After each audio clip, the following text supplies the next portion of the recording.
We have an honored guest today, which I have the honor of introducing to you. My name is Jenny Huang Bennett. I am the Chief Financial Officer for the City of Chicago, and I'd like to welcome you to the 11th Annual Chicago Investor Conference. Before the pandemic, the City of Chicago brought together approximately 280 registrants in 2018 and 2019. Today, I'm glad to say that we haven't missed a beat in our first in-person gathering since 2020 at approximately the same attendance as pre-pandemic. Even more importantly, represented in this room, we have more than 50 firms holding nearly 60% of the publicly reported holdings of city debt, and 7 of the top 10 investors in the municipal market. As one of the largest municipal issuers in the country, suffice it to say that it's an important segment of the municipal market in this room today to discuss the city's finances, and we're excited to embark on this conversation with you. Further, this year is the second year we're excited to share this day with a number of real estate developers across the city. There's over $11 billion of real estate development work that is ongoing in 2021, and your work drives the economic growth in Chicago, and that economic growth drives city revenues. We hope you will consider making it an annual event to join us in celebrating the city's economic and financial successes in future years. I also wanted to take a moment to thank our conference sponsors, World Business Chicago, Citigroup, JP Morgan, Mesero, RBC, Siebert Branford Schenck, Stifel, and UBS, who has sponsored a number of the events for this conference, including today's luncheon. I'm thrilled to be able to kick off the Chicago Investor Conference this afternoon by introducing our keynote speaker, Mayor Laurie E. Lightfoot. Mayor Lightfoot makes my job as CFO easy. She upholds the values of financial responsibility and stability in every decision we make around city finances. One of the first comments that she made to me 3 years ago when we first started at the beginning of her administration was that she knows what her North Star is. Time and again, through 3 very difficult budgets and several critical financial transactions, she has demonstrated the political will to do what the city needs to put us on better financial footing. Now we have proof in the pudding that's been 3 years in the making of what that political will does for the city's finances. Most recently, the city announced a $128 million budget gap for fiscal year 2023, one of the lowest budget gaps in the last 15 years. The mayor will speak to this and many of the city's financial accomplishments in more details in her remarks. But the last remark I'll leave with you is that these accomplishments start with the leadership and vision set by the mayor. These outcomes demonstrate her values of good government, reform, transparency, and fighting for the outcomes that inure to the benefit of the city of Chicago. Not just in the current budget year, but for years to come. And I trust you'll hear that repeatedly through the course of today and the conversation we have at the conference. And with that, please welcome our keynote speaker to the podium, Mayor Laurie E. Lightfoot.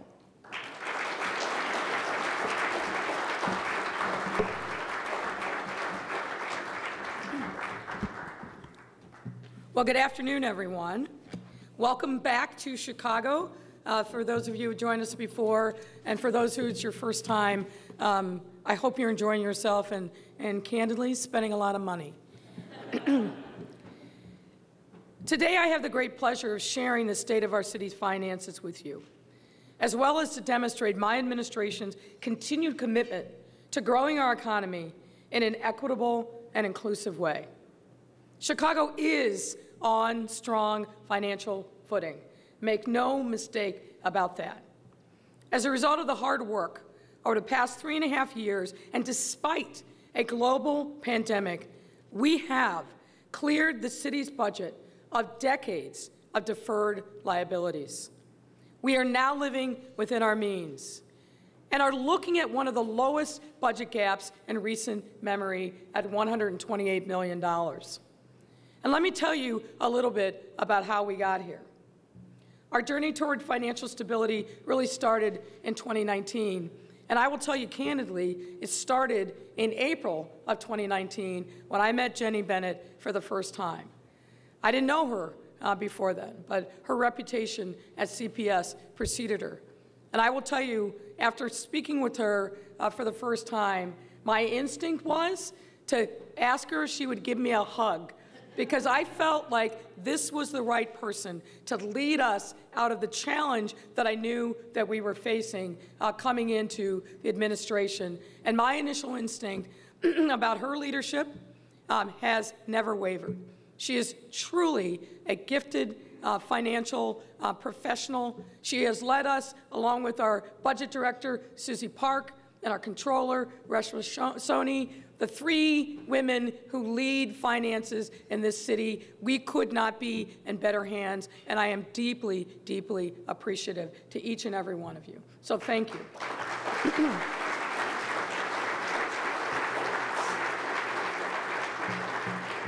So going back to 2019, we had seen reports in the paper what the previous administration had said, and we knew, candidly, that they were underselling the magnitude of the problem. I remember walking into a conference room in our transition office, and I saw a number on the wall that, for the first time, pointed to the true gap that we were going to be facing coming into this administration. Honestly, it took my breath away. I knew it was bad, but when we finally got them to tell us the truth, it was staggering.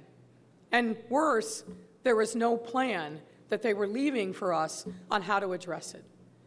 But we were not daunted by the magnitude of the challenge.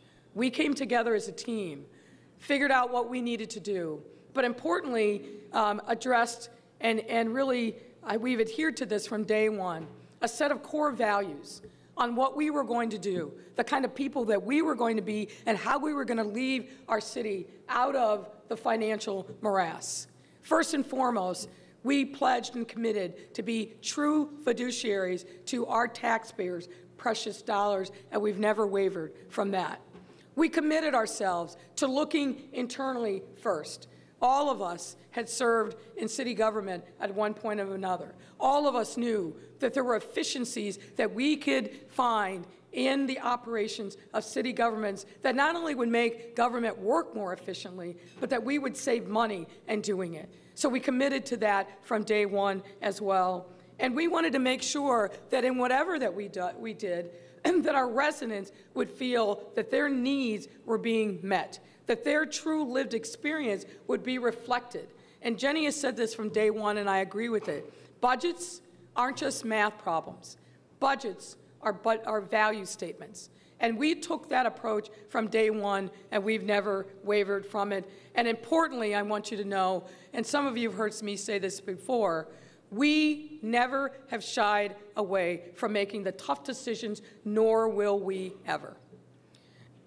I knew that we had to make sure that we got our city council members on board. And I think, frankly, one of the best things that I did early on in my administration is choosing Scott Wagesback, who is here with us, to be the chairman of our finance committee. This is a person with lots of experience in city government, but importantly, his North Star is true and aligned with our values. He has never shied away from pushing his colleagues to do the right thing. He's been our partner in this work every step of the way, and we would not have reached the kind of success that we have without him being a sure hand at the till. So, Scott, I want to thank you publicly for all the work that you and your team have done, clearing out the debris of the Finance Committee. We'll talk about that another day. But thank you for your partnership and understanding that we had to make tough calls, but right calls, because ultimately that's the right thing to do for our residents. So thank you, Scott.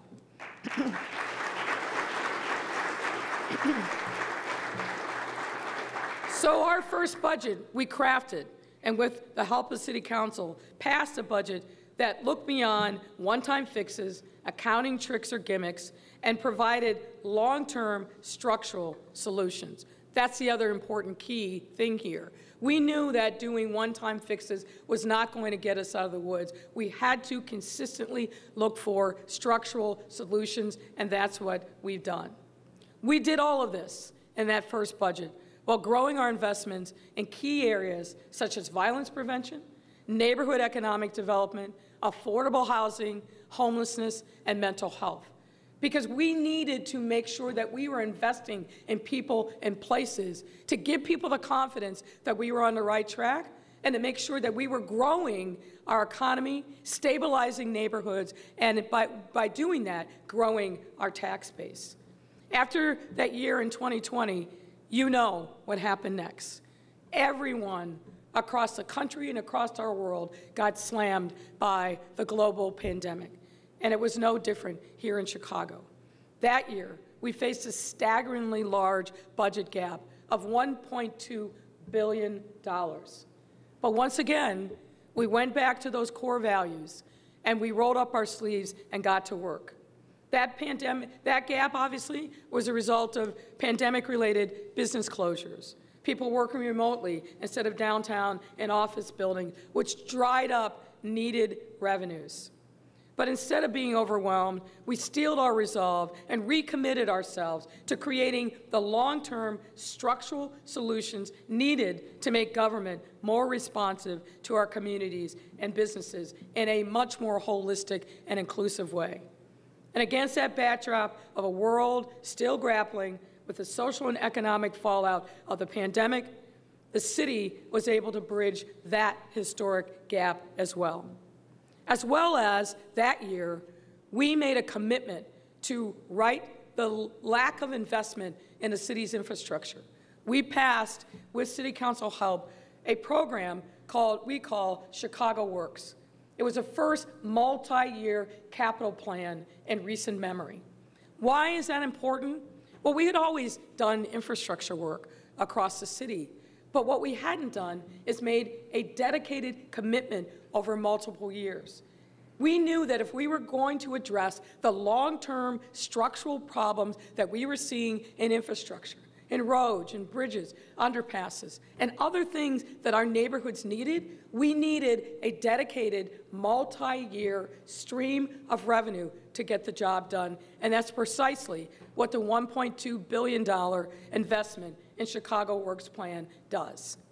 After overcoming that roadblock, we were able to continue on our journey toward financial stability with the 2022 budget. And obviously, we were in a very different place then. Chicago, you may recall, was the city that received the second largest allocation of federal ARP dollars, second only behind New York City. And I'd like to think it's because of the hard work of so many people in this room, our federal partners, that recognize that making sure that the third largest city in the country rebounded in a robust way from the pandemic was important to the nation's health and well-being. And we have not wasted any time in putting those dollars to work. Let me talk to you a little bit about that. We used the ARP dollars. We closed a $733 million gap without any new taxes, no reduction in city services, and no layoffs. And on top of that, we made an investment of $1.9 billion towards providing effective city services, addressing the root causes of violence, and ensuring that our recovery from the pandemic was equitable and inclusive across all of our neighborhoods. And for those of you who are not from Chicago, you may not appreciate my reference to all of our neighborhoods. And let me explain why that's important. Coming in the door, I knew that too many neighborhoods across our city, particularly on our south and west sides, had not received the kind of attention and investment from the city, in many instances, in decades. You could go to parts of the west side, and it looked like the fires from 1968 after the assassination of Martin Luther King were still burning. That's how bad it was in areas of our city. I was determined that we needed to make a difference. But this is Chicago, and the status quo was very powerful. There are a number of people who didn't want us to take our eye off the ball. They told me and told my team that if we didn't just focus on the downtown, that we would kill the economic engine of Chicago, that it didn't matter really what happened in the neighborhoods, because as long as we just focus on the downtown, that rising tide would lift all boats, despite the fact that we had decades of proof and data to show that that wasn't true. So I'm happy to tell you that coming in the door, we determined that we were going to lift the fortunes of Black and brown communities on the South and the West Side, no matter what it took, because we knew that in doing so, we were helping the entirety of our city, and we have never wavered from that commitment, nor will we. So in that 2022 budget, we put $1.9 billion towards providing additional resources and investments all over our city, to be sure, but with a particular focus on the South and the West Sides. We climbed the $1 billion ramp to actuarial funding, and now we're paying on an actuarially funded, calculated pension contribution for all 4 of our pensions for the first time in Chicago's history. The city's 2021 annual comprehensive financial report shows that we have increased our pension-funded ratio for the first time in nearly a quarter of a century. We climbed the debt ramp by ending scoop and toss. We lowered the city's general fund debt by $340 million and saved $22 million by eliminating a $1 billion line of credit at the very start of my term. And by fiscal year 2023, the one that we're about to enter into, we will have reduced our outstanding debt by a whopping $866 million. And we'll be able to use that to reinvest in creating better infrastructure with the Chicago Works capital plan and safer and more resilient communities with the Chicago Recovery Plan. And let me tell you a little bit more about the Chicago Recovery Plan.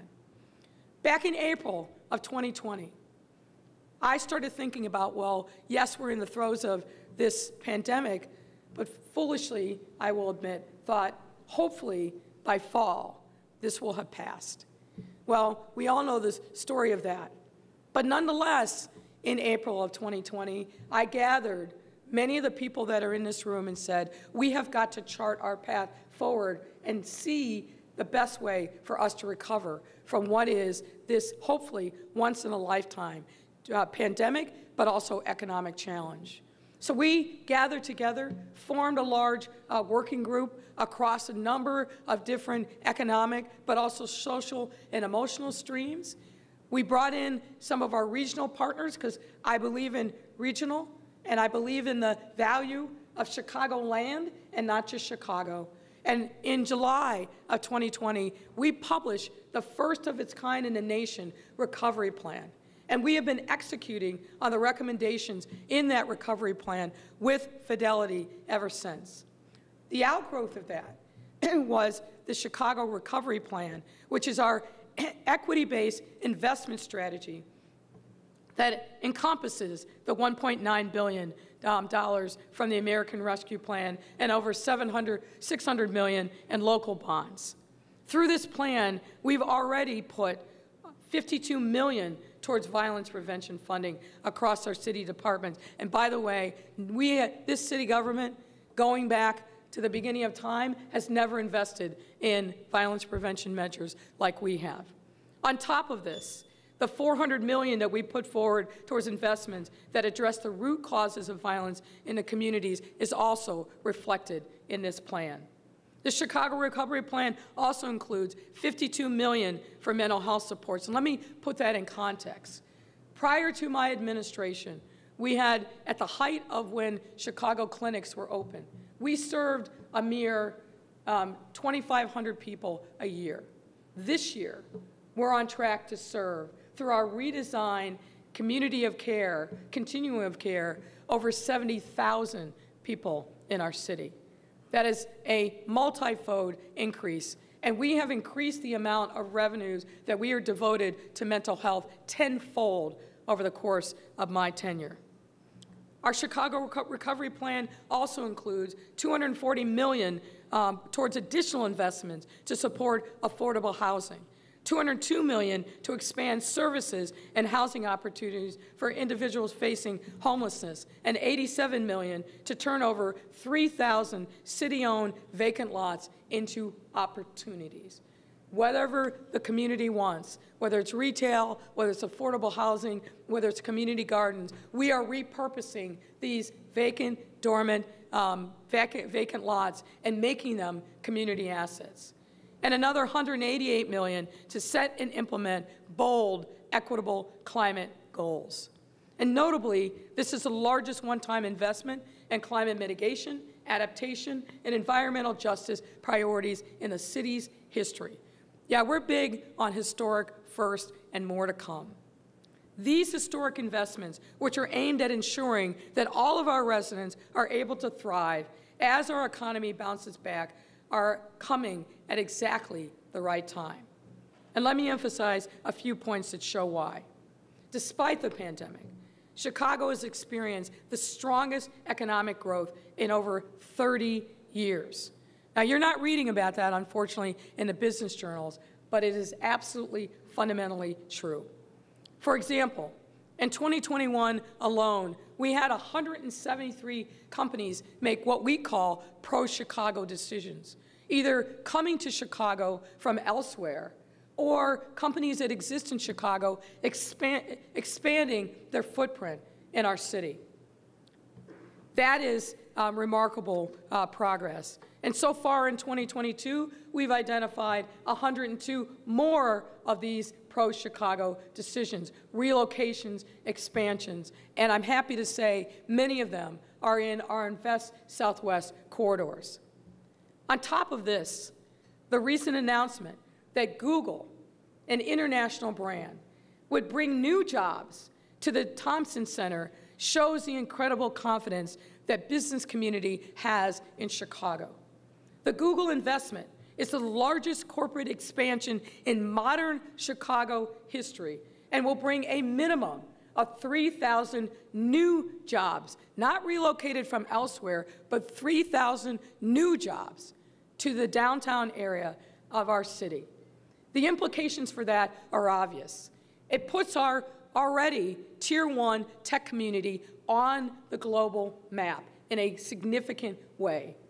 Google making this investment in Chicago says to all the naysayers, but also the people that are on the fence, Google understands the strength of our economy, the most diverse economy in the country, with a bounty of talent, and in my administration, a government that understands that we must be partners with business, because when we create opportunities for businesses to thrive, that means those workers thrive. That means those workers go home to their communities, and those neighborhoods and communities thrive. We understand and we get it, and Google is proof positive that business is responding to what we are doing in this city. So we are extraordinarily excited about that. So ladies and gentlemen, make no mistake, our economy has come roaring back. And for the first time in decades, all parts of our city, not just the downtown, are feeling the benefits. Those who said at the outset, if she talks about the neighborhoods, she's going to take her eye off the ball and the rest of the city will suffer. Au contraire. What we see, and the Google announcement, as well as Abbott Labs, as well as Kellogg, Kimberly-Clark, they understand that coming to Chicago and investing is good business.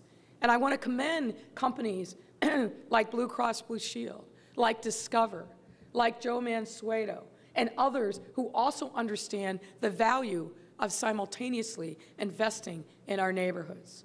There's a reason why, by the end of this year, our Invest Southwest initiative will reach the $2 billion mark in commitments, because we can do both. We can invest in our downtown, of course, and we will continue to do that, but we can also make sure that our neighborhoods do not starve. We can make sure that we continue to create hope and opportunity across all of our 77 neighborhoods, and we have been doing that full steam ahead for the last 3.5 years. And if I'm fortunate enough to be reelected, the sky's the limit on what we're going to be able to do to transform our city and our neighborhoods for the better. So I'll stop there and happy to take your questions. Thank you very much.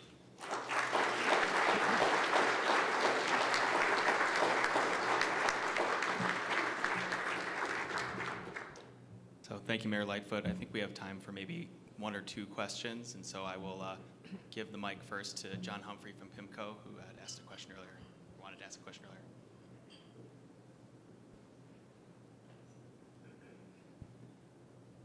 Hi, Mayor. Hi there. I just wanted to ask, as we enter this new phase of recovery, everybody has their own idea of what shape it should take. Everyone's a critic. You walked through the Chicago Recovery Plan. I was just curious if you can speak a little bit to how you made those decisions for the apportionment of the federal money and the recovering revenues, and how you made those prioritizations that you did.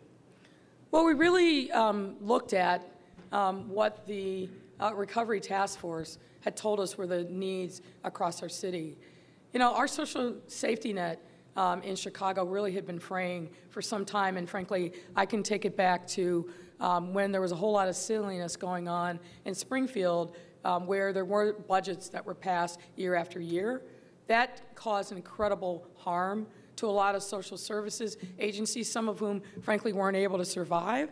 And when they weren't able to provide direct services to residents, the residents suffered. And then, fast forward, there was a little bit of recovery, but then the pandemic hit. And that infrastructure really took a heavy toll. So part of why I said our recovery wasn't just about the nuts and bolts of economics. Certainly that was a big part of it.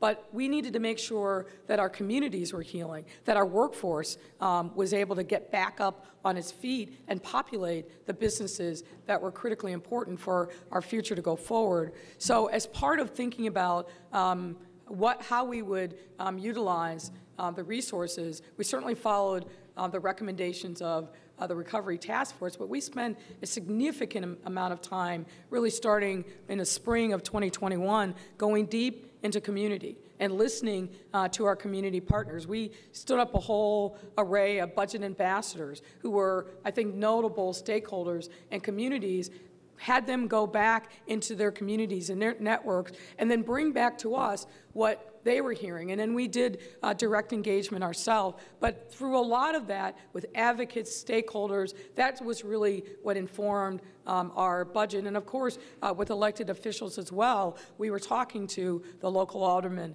the state reps and state senators. So we had a holistic idea of what the pain points were and how we could use those dollars, which I don't think are coming anytime soon again, but use it in a very catalytic and transformative way. So that was really our process.